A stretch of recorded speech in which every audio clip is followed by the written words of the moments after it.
Hello, my name is Kyra Mahoney, and for this video, I'll be talking about the educational podcast I listen to, some ways Web 2.0 tools can be used in the classroom, and also my experience working with Prezi compared to PowerPoint. For the educational podcast I listened to, it was a twist of history how the metric system was stolen.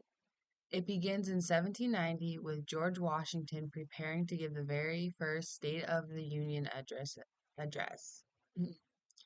I thought it was interesting to see him not just as a hero of the American Revolution, but as a nervous man trying to speak in front of Congress.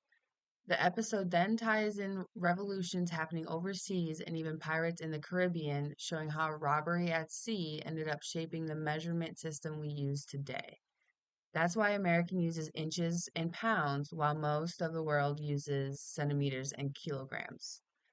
What stood out to me was how the podcast made history feel like a story instead of just facts. It showed Washington and Jefferson as real people with insecurities and big decisions to make.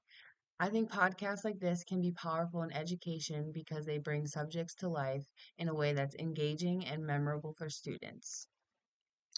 For Web 2.0 tools like podcasting, blogging, and wikis can really transform learning. For example, podcasting can be used by teachers to create mini lessons or by students to record their own reflections. Blogging gives students a voice. They can publish their writing, respond to each other, and practice digital citizenship. While wikis are great for group projects where everyone can add research and build knowledge together. These tools give students more ownership of learning and encourage collaboration, creativity, and critical thinking. They also connect classroom work to real world digital skills. For my experience with Prezi was interesting. Unlike PowerPoint, which is very linear, Prezi lets you move around with zoom and motion, which makes presentations more dynamic. It also almost feels like you're telling a story on a big canvas instead of clicking through slides. That said, I feel PowerPoint is still easier and more straightforward when you need something simple and professional. Prezi can kind of get overwhelming if there's too much movement, but overall, both tools are very useful.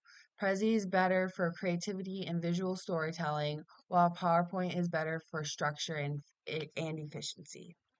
To wrap up, I really enjoyed this because it showed me new ways that technology like podcasts, blogs, and even different presentation tools can make learning more engaging, interactive for all. Thanks for watching.